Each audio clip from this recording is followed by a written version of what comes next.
doesn't capture.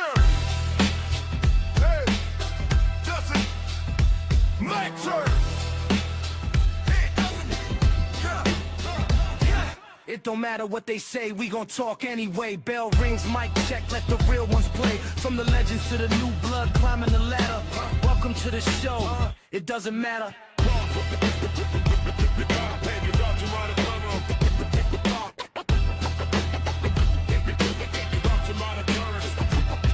Notorious Dome set the tone, main event status. BDC bring a fire, every take savage. Strap facts with the knowledge, history splatter. Poppy planting no wild cards, say it loud, it doesn't matter. No filter, no bias. This is the It Doesn't Matter podcast.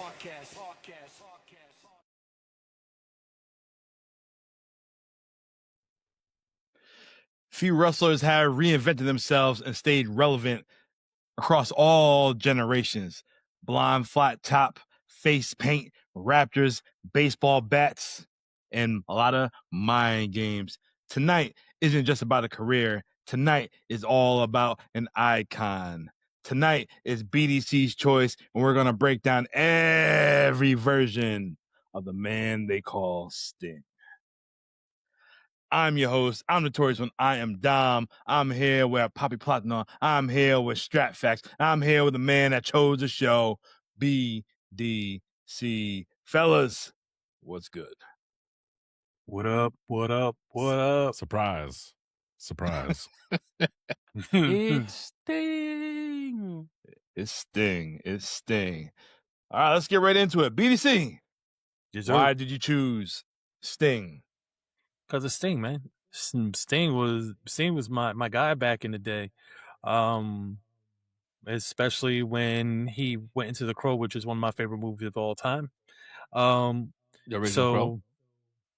Yep, the original, not the 82 that came afterwards. It all stunk. Gotta disagree with you with the last one, though. Yeah, I'm not so sure about that. Yeah, but I'll talk about that later. Yeah. But yeah, he's always been my guy. He took that darker persona, and I think it just elevated him. And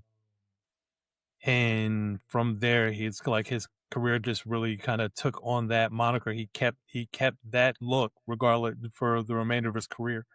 So he knew something was going perfect with it too. So, but yeah, he's been my guy. Since I kind of got to know who he was, and I wanted to do something about it. All right. Well, he didn't know that was going on because it was Scott Hall that gave him the idea for that. Exactly. Yeah. But before we get into the dark hair Sting, let's rewind. Let's take it back to the early 90s where my man Sting had the flat top, the blonde hair, the Zach Morris, and the Zubaz pants, all that, the colorful Sting, Surfer Sting. I love this thing right here. Surfer Sting. Yep. And this gimmick at the time, it definitely worked for the early 90s. It was perfect. He was the number one guy at WCW at that time in the early 90s. So, yep. Platinum, what are your thoughts on the young Surfer Sting right here? I never really watched him growing up as a kid, but I went back and did some research with this Sting just because you guys talked about him in raving colors, and especially with his most iconic match that he had with Ric Flair. Was it Starcade 87, 88, 89? That match is so iconic, and it cements in the NWA and Sting in more ways than one. It also cements Flair as one of the greatest of all time to make someone, even though he was coming from a tag team and he was still becoming relatively more known at that time, his trajectory was coming up. Ric Flair and Sting right there, that match, it had you on the edge. And then towards the end, you had your hopes for Sting and you're like, come on, Sting, he's going to get it. You're going to get it. And unfortunately, the time ran out. But the time has not run out. Time limit draw. Platinum, since you said you're not familiar with the early version of Sting, yes, you know what he's all about. WCW The Vault, they posted Sting's 1992. Definitely check it out. You see a lot of Dangerous Alliance on there. Ooh, I love the Dangerous Alliance. Probably one of the sneakiest, They're probably the best faction that ever came out of WCW. After NWO, of course. Original. John's eyes lighting up over here. Strap, what you thinking about? Oh, no question, just throwing it. Okay, so my first impression of Sting is kind of like Poppy Platino here. I wasn't around for Surfer Sting, but I remember going to Caldors in Waterford, Connecticut, and they had. I never paid attention to that before. I was a Ninja Turtles kid. I was a Power Rangers guy, and when I started getting into wrestling, they had those figures, like the infamous Jack Pacifics, Wave 1. Shawn Michaels, Bret Hart, Diesel, Goldust, Undertaker, those figures, and I was learning all companies, and I was learning WCW, so they had WCW figures too. The original San Francisco toy makers. What a mouthful! But you had a Hulk Hogan figure, Ric Flair, Kevin Sullivan. Just look at the back of the card there. Johnny B. Bad. I never heard of this freaking guy. And they had a man called Sting. And when I think back to it, I'm just looking at the Sting figure. It's like maybe I had an idea of who he was. I don't know. He wasn't in my purview of wrestling at the time. But he was just a curious fellow. And you turn into Monday Nitro and you check things out, you see things, and his hair was mixed blonde and becoming darker, a sign of things to come. And so it was just toward the end of his Surfer Sting gimmick. But he was just fascinating from the beginning, and that fascination just continued to the modern day. And that's just the kind of character and person and superstar that Sting was. So I was a very curious Sting fan when I first made a fatal encounter with the guy. That Sting action figure you talking about, was it him with the blue trunks on? Yeah, he looked like this. And he's like, yep, I had that. I had that joint. Yep, things don't look nothing like him. Yeah, and then the Hogan one was like this, right? Yeah, I remember. Yeah, I had that one too. I had the Ric Flair. Ric Flair had the purple trunks on. The most friendliest original San Francisco toy maker WCW figure was Alex Wright, Das Wunderkid. You just giving hugs out, man. I remember that. I didn't buy that one. I bought them all, man. I collect them all. I followed that credo. I bought them all. Well, let's make a show about it. Pull them out. Okay. Not this show. About to do the big Don't wiggle. pull that out. You about to see why he was a Lex Luger fan. The total package is that. Oh, sorry. I'm Mr. Small Package, and don't you forget it. Wait a minute. Okay. Yeah. Stop it. Taking it back to the archives. Mr. Adequate. BDC. Mr. Adequate. Mr. Adequate. Yep. What are your thoughts on Surfer Sting? Yeah, he was a phenomenon. Like most said, it's like I came in more so he was moving away from that gimmick and he was moving into the Crow gimmick at the time when I kind of really caught on because Nitro and that was when I was starting to get into WCW Saturday Night and stuff like that. So I went back to kind of follow, whether it be through the podcast or just being curious. And this dude was like big as a house, but was fast as hell. And he was absolutely way over with the fans. It was like this dude was at even a younger time, he was like kind of like the heartbeat of WCW, not necessarily NWA, but he was the heartbeat of WCW. Like every time Sting showed up, he was massive appeal, and he was being put in the big matches, in the big moments, just to kind of put him out there and let people know, hey, WWF got Hulk Hogan, we have Sting, we have Ric Flair, we have the future. And I mean, he was phenomenal. The hair was spiked. He had the tights with whatever he had on it, whether it be flamingos or whatever he had on them. The face paint, all that, like it just, everything just worked for him. It all worked for him. And he had the personality of just like, oh yeah, he's just a dude. And that got over with the fans too.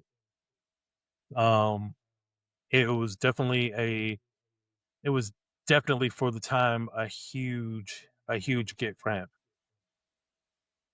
Surfer Sting walked so the Crow Sting could be legendary. Yes, sir. BDC, my question for you is, with the NWO, taking place in 1996 and Hogan became the number one heel at the time, why couldn't Sting just be the way he was as Surfer Sting and, take down the NWO? Why did he have to become the Crow? I think what ended up happening was this was WCW's answer to the attitude, to the kind of the marching attitude era that was coming. There was, you had Sting, who of course Sting was over, but I think at the end of the day, with the way the NWO was, they were so over the top dark and heelish and stuff like that. It was like they had all their big names coming up, all their faces coming up against them, and they were all kind of getting shot down. I think that without the angle turning him into the Crow, which was basically they got a fake Sting to come out to come out and align himself with the NWO to make Sting not be believed, because Sting was the golden boy. Sting was all WCW.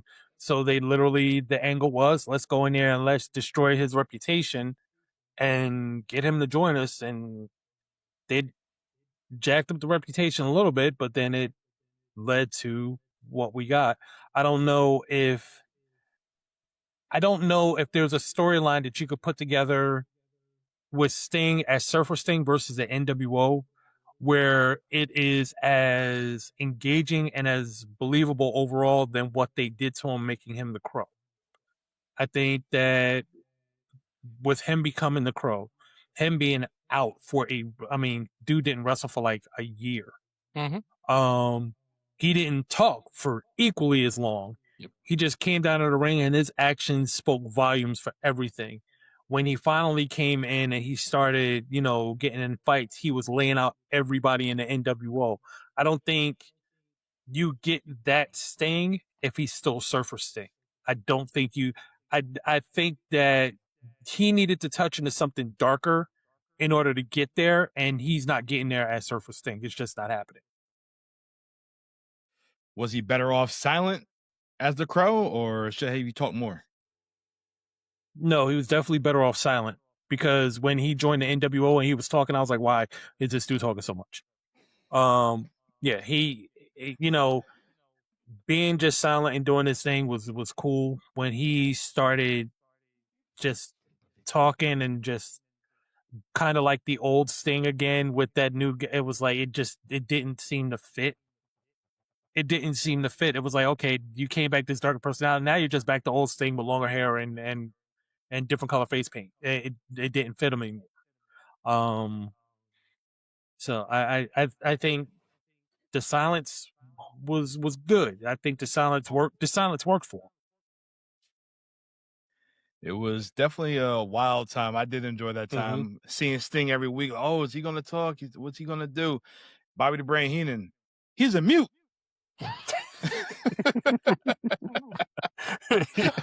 That definitely stuck out.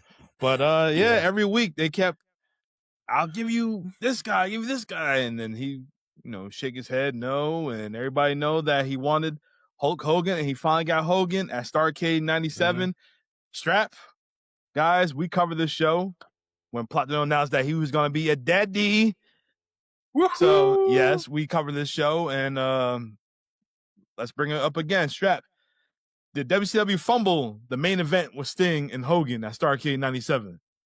You can blame WCW for a lot of things, but in the mystery is, a lot of weird stuff happened in 97. Montreal Screwjob, Starcade 97, the finish.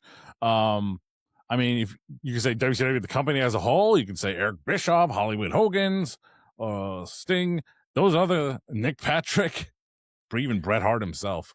You could put the blame on anyone. It's a he said, she said. Sting's not a guy to ruffle feathers. What I believe is that I mean, it must have been a combination. Like Sting didn't look like $1 million. He wasn't as huge as he was physically in the early 90s. I think that was a little embellished, that story that Sting showed up and I ain't dropping the title to him, brother. You know, He's not Hogan's just being the political guy. So what Nick Patrick, Hogan told me to do a regular count. Bischoff told me to do a fast count. But Hogan screwed everyone in this. He screwed Bret Hart twice on his pay-per-view career. So I think the whole thing, blame on Hogan, but it's WCW. It's the culture. But yeah, it was definitely a turning point for the company and for pro wrestling as a whole. It could have went another way. It should have went another way. It didn't. And I think I texted Dom this a few times. I was like, just actually watch the match. Like, never mind our memories or the hype or the year-long leading up to it. Watch the match itself. And in Starcade 97 and the rematch of Super Brawl the next year, Hogan Sting left the winner both times, but he got abused both times in both matches. Just watch it. It's like, you're going to get the win in the end, man. You're going to look good in the end, man. You're going to hold that belt high in the air. But watch the layout of the match, and Sting is absolutely abused by Hogan. Yeah, he was made to kind of look lucky. Yep. He was made to kind of look lucky. And that's the worst part about it. It's like, you had this huge monster buildup, and literally, again, he'd go to the ring by himself. He had the legendary spot where he goes into the ring. They're all afraid to get in the ring with him because he has a bat. He takes his bat, he drops it outside the ring. Yeah, they start coming for him, and he lays them all out. And you mean to tell me that this guy, who laid out all of the NWO, had to get lucky against Hogan twice?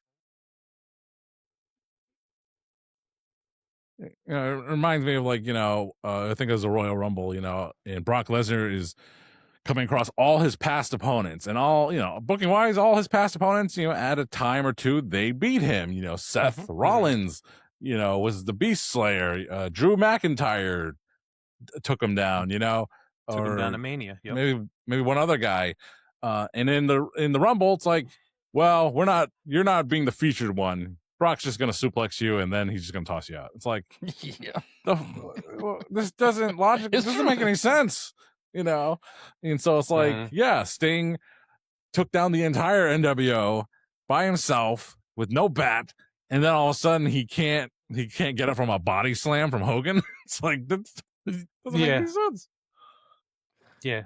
They absolutely, in my opinion, they muffed it. They muffed it hard. And do I believe that Hogan was a big hand in that? Yeah, I think he was, because especially during that time, Hogan never wanted to look weak.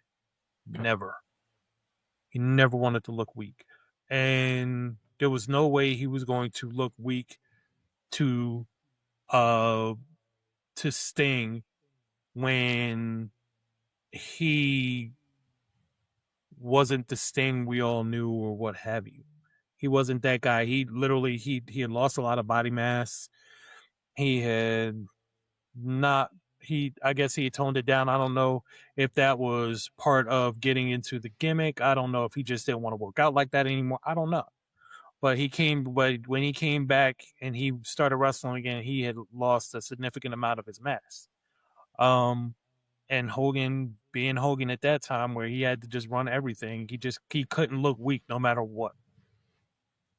First off, he was rarely losing, and then when he lost, he always looked. There was always a hitch. There was always a scheme. There was always something behind it. I mean, even when he lost to Goldberg,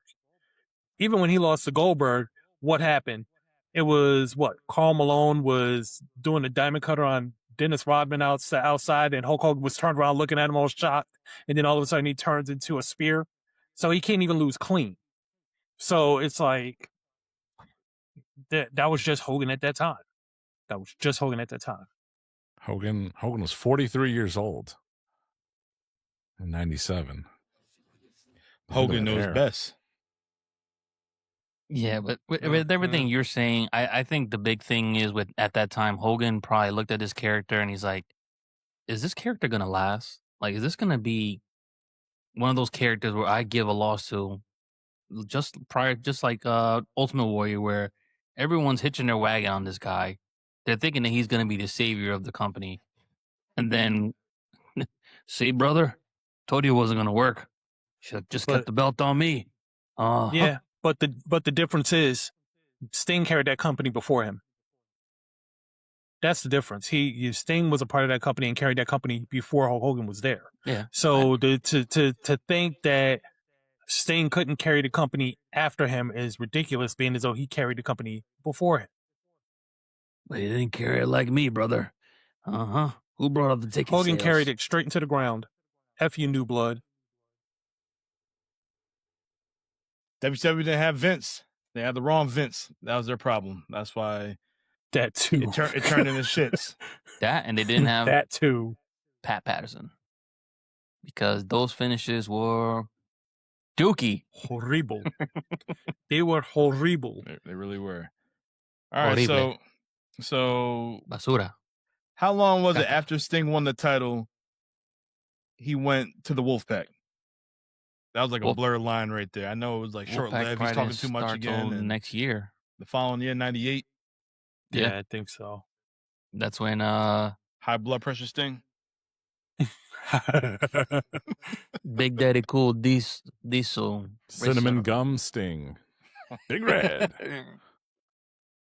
I remember when he turned, one of his first interviews where he was talking after he had made the turn and he came out wearing the face red paint and stuff like that. He started talking, and I think it was Shivani. It was either Shivani or somebody. I can't remember who was like, God, he didn't talk for a year. Now you can't get him to shut up. I was like,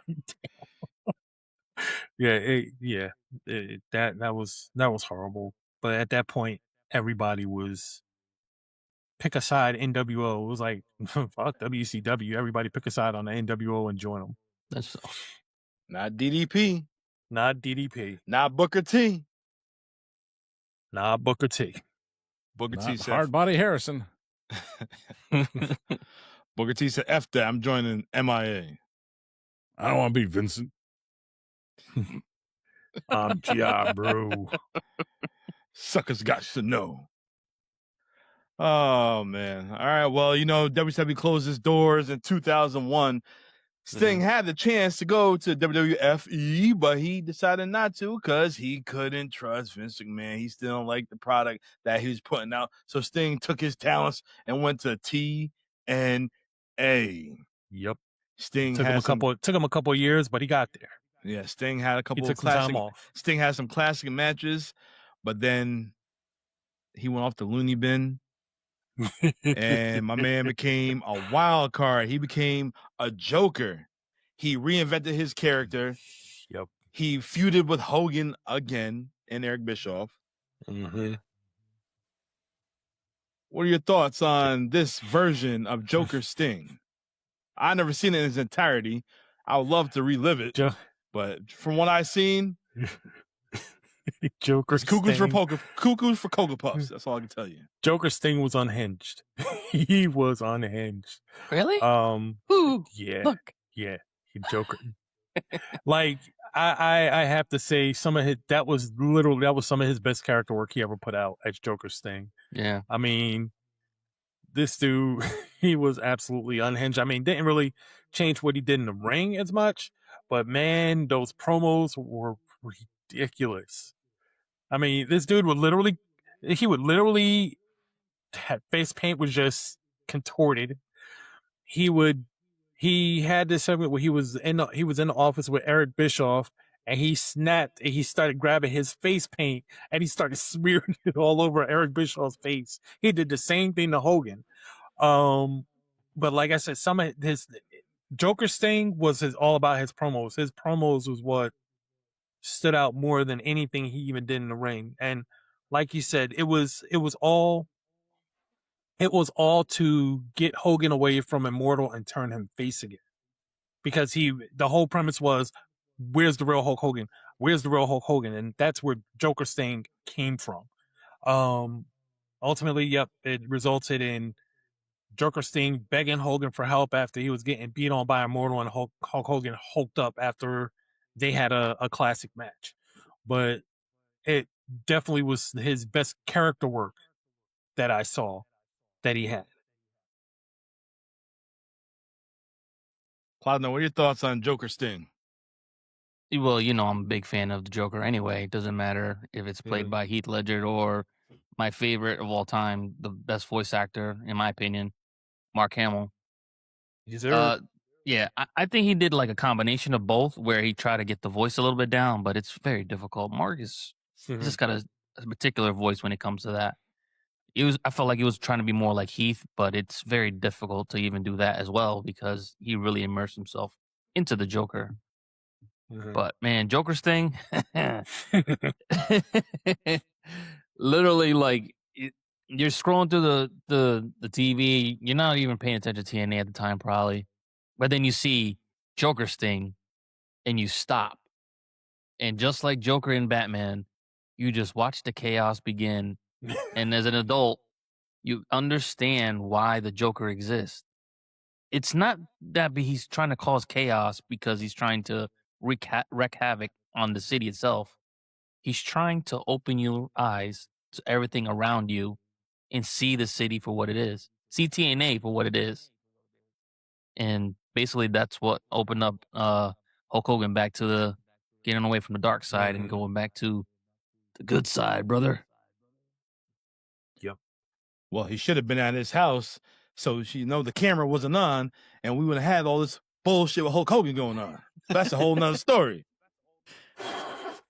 Well, Dom, if Joker Sting was there, this would not be a laughing matter.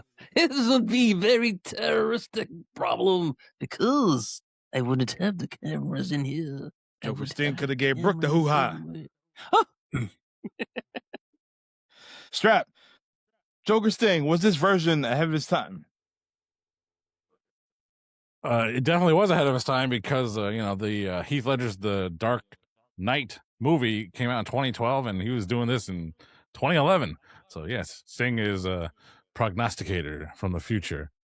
I mean, I did not watch TNA week to week, but I followed it enough to where I put face paint like Joker Sting for Halloween, I believe, in that year, 2011. So I was a fan of that. And I think it was enjoyable for the fans, but I think the most appealing thing about Joker Sting is that Sting looked like he was having the time of his life.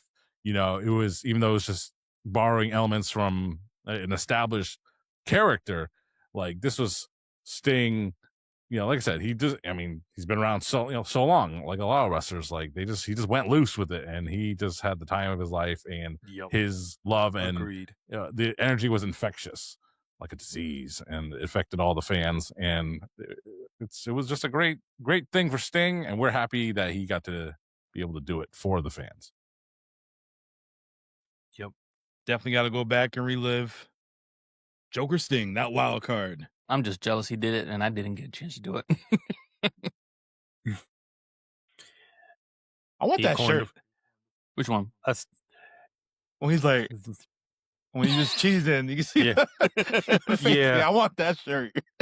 I got the Shop TNA exclusive action figure of Joker Sting, so that's good. He probably, or if not, you can find it on eBay, which I'm actually about to check it out right now. I also have a Dixie Carter action figure, so there you go.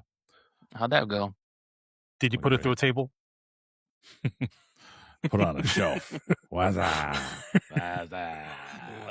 Yeah, the Sting had woo. Sting had the woo from not the Ric Flair woo, but the very Sting's very own version of the woo. Woo! Exactly. But I love these taco bowls. Joker Sting coined a very familiar phrase of his, which he used pretty much to the end of his career, which is "ta-ta for now." Yes, it is. I need that. Yes, I might need that. $85 on eBay. Excuse me? Size small. Yeah, probably small. Man, all your favorite t-shirts you could buy, but size Listen, small. Listen, Large. I will Nope, I will don't fit get a large neither. screenshot. I will get a screenshot of that image, work it up in Photoshop, Hey, and go copyright infringement. somewhere No, and no. go somewhere You're, and buy you're $85. telling You must be yourself. out your daggone Instagram mind. has detected a screenshot has been used. Yeah, I know, right? I know a guy that Be can a make big- you that shirt. Be a big exclamation point in the middle of it that says no. They treat Instagram But, more secure yeah. than your own mobile banking app. Said, got you, But- motherfucker. Eyes open, motherfucker. FBI, mother.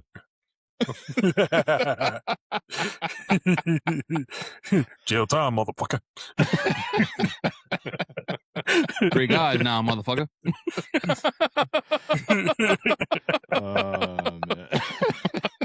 Choo. Yes. Oh, Jesus. All right. Oh, Well, man. after TNA, we finally see Sting inside a WWE ring. A little bit too late in the game, but he still made it.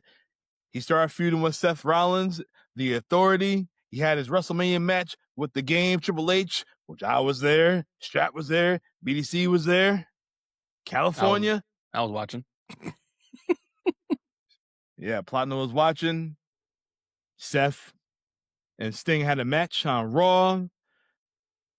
And Sting got injured with that damn... that was SummerSlam. SummerSlam, excuse me. He got the win on against Big Show on Raw in that tag match. I know that's going to be only Sting's win right there. I already knew that was going to happen. He only had one win in WWE history. It was in the tag match, and Big Show got pinned. It would be Big Show. Of course. Damn giant. But anyways, did WWE, did they waste Sting? Yep. Boy, did they. And I hated the fact that they would not acknowledge TNA. Like, we didn't see Sting from 2001. Like, this is the first time we seen him back in 2014. We ain't see Sting in 13 years just getting the ring, and he's still moving like this. Like, come on, man. Acknowledge where he came from. Yeah, there were several problems with Sting coming in. What were they calling him? The Vigilante? Calling him the Vigilante. I'm like, dude, you own WCW. Why wouldn't you just, I don't know, go with what's already there? You're making up new stuff for him. I mean, he's coming out with the same face paint on. He's coming out in the same gear. Well, actually, when he first came out, he had on some weird pants combo with the scorpion on. But so it was like they did that. I'm like, okay, so they're calling him the Vigilante. So clearly, already we're looking at this like, oh, he's the problem child. He's the Vigilante, or he's out here to try to wreck the Authority, or whatever the case may be. Whatever. He had his matches. I mean, they propped him up pretty well, giving him that program with Seth Rollins, and as versus the Authority as a whole. But man, did they screw the fucking pooch at WrestleMania. They absolutely blew it at WrestleMania. I mean, it's like you put Sting on the big stage. He's finally in a WrestleMania. This is what people have been looking for years. Triple H at this point is not full-time anymore. He is with the Authority. You bring out the NWO, you bring out DX, you bring out all this stuff, and you have Triple H hit him with a sledgehammer and then beat him. Because you just can't have Sting win at a WrestleMania. It was such bullshit. Such bullshit to me. And it was like, no, it wasn't even cowboy shit. It was just shit. Just shit. It was a travesty. It was a tragedy. And ultimately, I think it was another way of Vince saying, we're still better than you guys. We're still better, and we're gonna prove it because I'm gonna make you lose. Yep. And again, Sting is not a guy to ruffle feathers, and he's technically the new guy there. They didn't give him his respect, and I hated him. I hated him for that. Yeah, it definitely sucked. I wanted him to get the win against Triple H. Triple H with the badass entrance things with all the Japanese dudes playing the drums, shit like that. It was pretty dope. But What was his name? man, What was the drummer's name? Uh-huh. Tom, Japanese guy. John Han Lee. But yeah. I'm never giving you my driver's license again. But oh man. I honestly thought at WrestleMania 27 we was gonna get Sting when they had the vignette to the little log cabin, the house shack, whatever. Oh, I thought it was gonna be the time right there against the Undertaker, but obviously we didn't get that. Then again, it was all about Triple H again, and damn, yeah, they teased us, they got us. Unfortunately, Triple H is the WCW killer. Goldberg, Scott Steiner, Kevin Nash. Sting. Well, Kevin Nash, he was already done. Triple H going to be the Wrestling Madness killer. Better stop. Better stop. He might win the bracket. He might win the tournament. We'll see. We will see. Oh man. Strap, I know how you feel about Sting, but let the people know your thoughts on WrestleMania 31 and Santa Clara, your favorite part of California. For a Sting-focused episode, it's very depressing. We're just talking about all the shit Sting has gone through. It's like, let's talk about the good shit. Yeah. I mean, did we do a WrestleMania 31 review already? I don't. No. We covered everything. We haven't. But maybe this year. Yeah, no, I mean, for example, this past weekend, I, for some odd reason, in preparation to watch AEW Revolution 2026, for some reason, I just wanted to watch WrestleMania XL in Philadelphia. I never watched it back. And a lot of the WrestleManias I've gone to, it's like, I just haven't watched like the whole show back. Just leave the memories alone. And attending WrestleMania 31, it's like, all I heard was, the commentary was bearing the match. I loved it, man. I loved the match. I thought it was a lot of fun. I thought the cameos by the NWO and DX were freaking amazing.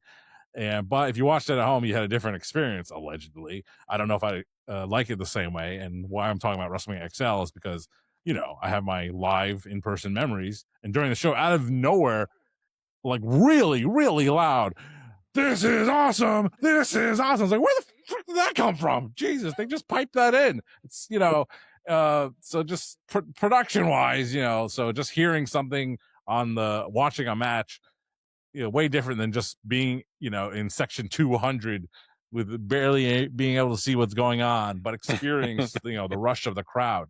That changes the experience. So, I didn't get a chance to see Rock and Hogan in Skydome, but I felt that energy every time I watched that match again. So I can't imagine how incredible that would have been in person.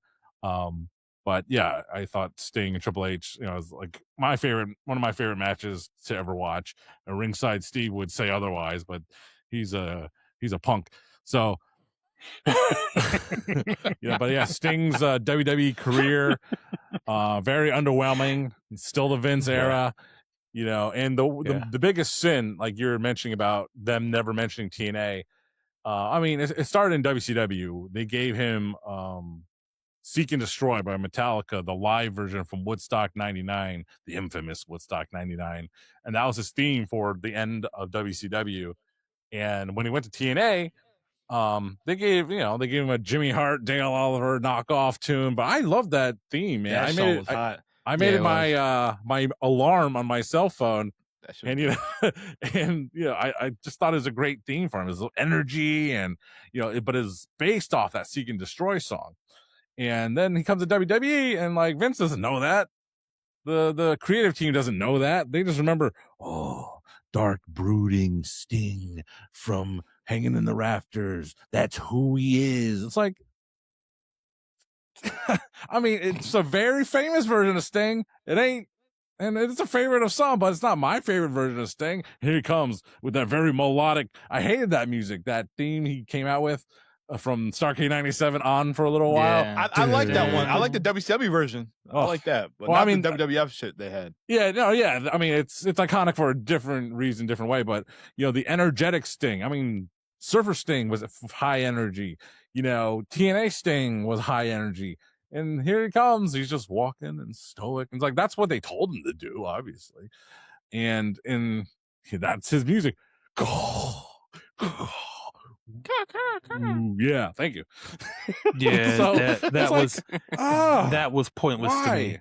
Yeah. Because again, it was. No, go ahead. Oh, Uncle Dom, I'm glad you enjoyed the Japanese drummers. What the hell was that? What relation is that to Sting? Sting never did it. He went to Japan, sure, but I don't get it. Terminator, Triple H, loves Arnold Schwarzenegger. Hey, I love Terminator. That's cool as hell. I mean, not to say the drumming thing wasn't cool, and then all wearing Sting masks and doing the but it's like, what? What is this? You might as well have an early 90s neon electric guitar doing something out there than, freaking Shen Yun or something. Whatever. It's just dumb. But I like that first version of Sting, his old dent. Even that. Yeah, not the man they call. I like that one too. The man they call Sting. I like that one too. But that first one hit hard. He does that. Yeah, just like that Luger theme song. Big as bull and quick as a cat. Yeah. But all right. That did irk me when they came with that new theme, because I'm like, okay, dude, you could still use his old theme from WCW. You own it. Own it now. Mm-hmm. Same like they did with Goldberg. They came out with like a modified theme of his that stunk, and then they eventually went back to the old version. I should do what Gunther's doing. Go back to it. Just he went back to his original theme. Yeah. Mm-hmm. Street Profits too. Who? Exactly. Wow. They changed Stephanie Vakir's theme song. Yeah, her original one was just just sound like Papa Roach. It sounded generic as hell. I mean, it became memorable because of her, but it's like it was just like a generic NXT theme. I thought to me, it didn't even work. All right, well, y'all want to talk about a fun time? Let's talk about Sting's AEW run. He was tag team. Was it tag team or trios champ with Darby Allin? Tag team with Darby Allin. Tag team with Darby Allin. Yeah. Sting, basically a mentor. Yeah, yep. He couldn't do all the stuff he wanted to do, but he made sure he beat the chest, Stinger splash, death drop. He's diving off shit, Scorpion death lock. Yeah. And then his send off, he had his boys. His boys. Garrett and Steven. The new day. Oh. Yeah, he had Garrett. overweight his Sting, son's the Garrett blonde, and then you got the one wrestling right now, Steve. Yep. Garrett and Steven going in, and one of them could barely get off the ground, and the other one was jumping out the building. It was hilarious. It was great. That was the fat one. It was great. And he wasn't even fat. It just was solid. Yeah, he's absolutely solid. He's absolutely solid. But to that end, it was literally they made sure Sting did not take a loss in his AEW run. He was undefeated the entirety of his run. That true? He never took an L. Nope. He was undefeated. He was willing to lose that night, and Tony even said, "No, you're going out on top." They would not. They did not let him lose the entirety of that run. Even the Bucks, they suggested, "Hey, like Sting, you're not going out there and taking an L. This is all about you. This whole show is built around you. You're the main event. We're not letting you go out like the traditional way where you go on your back. Like, no, you're going out and you're going out on top. Yep. Yeah, and I love that too, because they saw what he went through in WWE, and they saw what he went through in his career by large. And it's like, you know what? No, we're giving you that feel good moment that you deserve. I agree. There's a lot of companies where, I mean, every company's going to have a couple wrestlers leave and come and go where they're like, oh, I never had fun here. I never had fun there. And I get it. Maybe your favorite wrestler isn't being pushed to the top like we all want. But unfortunately, every company has different plans for different guys. Different players have different things that they do for different teams. not everybody is going to be great in different eras or different companies. You have to go with what you got and put your best guys up there. Fortunately, not everybody's like Tom Brady. It don't matter who's around him; he's gonna make them better. But yeah, Sting. I'm glad he went to AEW. Was treated right. Yeah, said it, Dom. Yeah, I was about to say not the Raiders. Well, he's not playing. That's another story. Yeah, well, if he's playing, that team is at least getting to the playoffs. Yeah, you'll figure it out. Yeah, but yeah, AEW did him right. They made Sting look good. Sting made himself look good, and AEW they just supported the man. WCW they supported him, but they had a new toy, Hulk Hogan. He came over. All right, Sting, go over there. Macho Man. All right, get out of here. Yep, Sting became from number 1 to number 3. Yep. Oh, Scott Hall, Kevin Nash. Yeah. Sting who? Yeah, we don't want him. Sting was too quiet. He was just too quiet. He didn't want to ruffle any feathers like Strap said. And yeah. TNA. Company guy. He knew his role. He was how many times world champ? 2-time world champ in TNA? Man, he beat Samoa Joe for the TNA title. He took it off of drunken Jeff Hardy. Eric Bischoff took that belt off him. Oh man. Victory Road. Brutal. He just goes in and shakes hands with both guys. What the hell are you doing? Yeah, I felt horrible. He's telling him to finish. Felt horrible for Jeff at that point. Jeff Harvey. We gotta relive that show one day. Yeah, but I mean, and like the thing of it is he had his classic moments. He had his comical moments. I mean, his whole line matchup with Orange Cassidy outside the ring is stuff of legends. Yes. And Darby Allin was looking. I was like, "What are you doing?" Just like, Did he have a match with Danhausen as well? When like a trios, him, Darby, and Dan. I don't know. I don't remember if they interacted at least once. I don't know. All right. Well, I want to know this question from you guys. Started off with BDC. Surfer Sting or Crow Sting? Me, it's gonna be Crow. Strap. Surfer Sting. Platino. Crow. I would say Surfer. Ooh. All right. No. Rose. we ain't doing that. BDC. Crow Sting or Joker Sting? I gotta say Joker. Joker. Strap. I gotta say Joker. I go with Joker. Platino. Joker for me. I'll go Joker as well. BDC, Crow or AEW?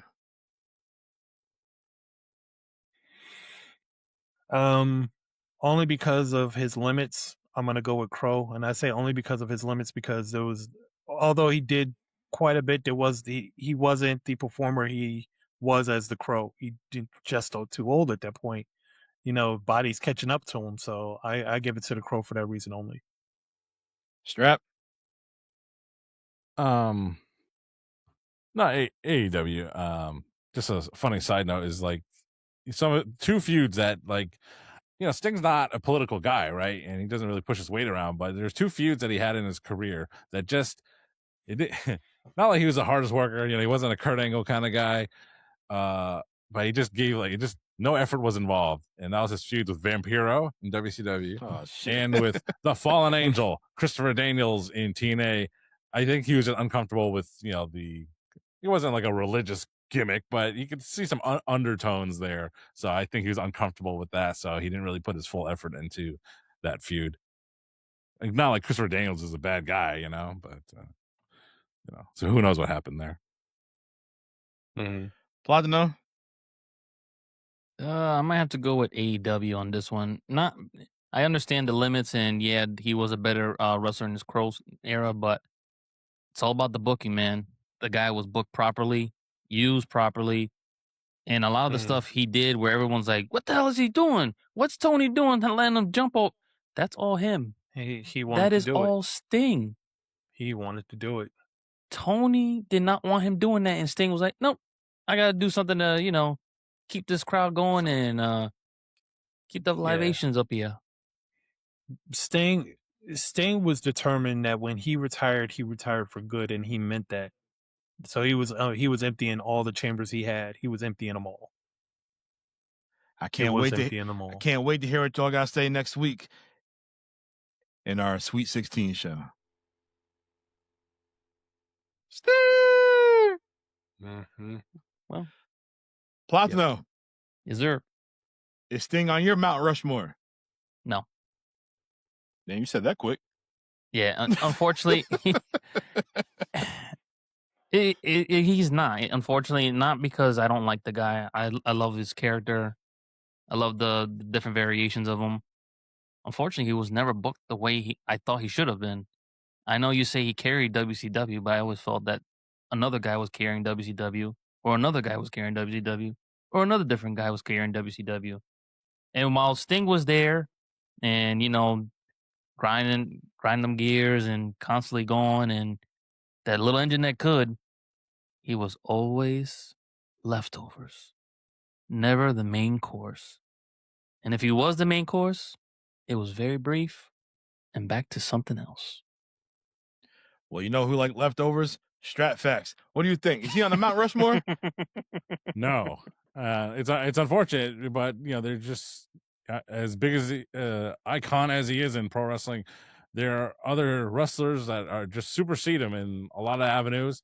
It's definitely not a knock against him at all, but I mean, you just can't compete with a Hogan, a Macho Man, a Stone Cold, a Rock, even Triple H, Kurt Angle, Bryan Danielson. I mean, he's great and we love him to death, but he's just not in that echelon because and I don't think it's his fault. He just was never he was a featured main event guy in WCW, and he got those spots, but he's just not one of those other kind of guys.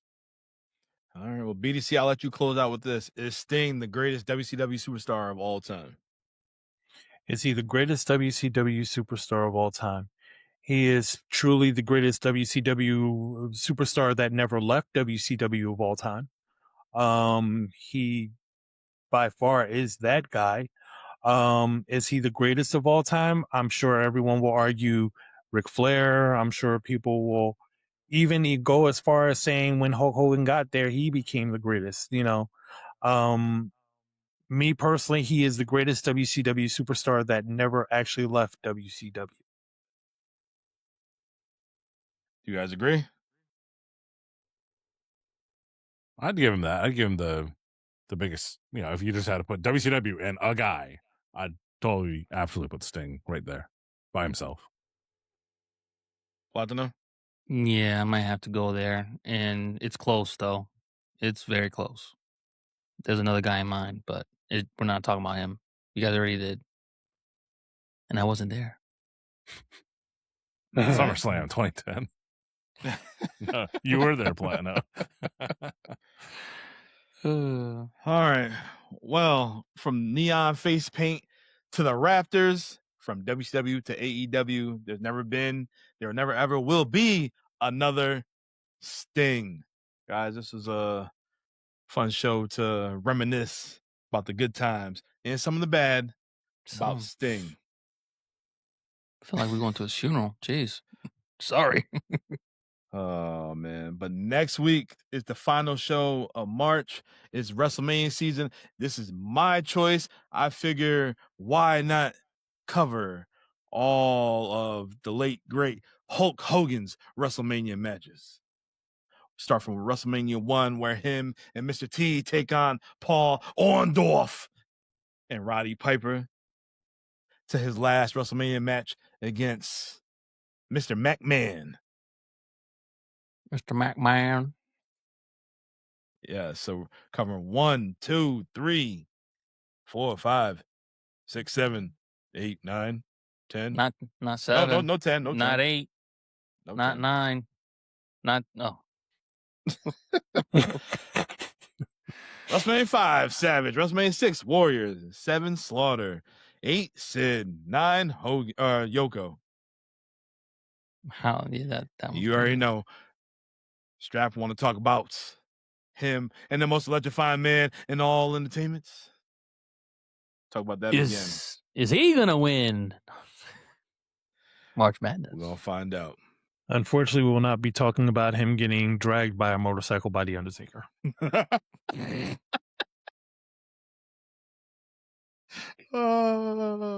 I know Taker's like, why you got that damn shit on? You know, You actually might mention that in the Madness show. That's Hogan's next match.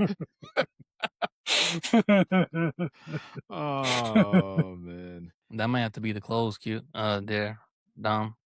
Well, him getting dragged out? No. Those two.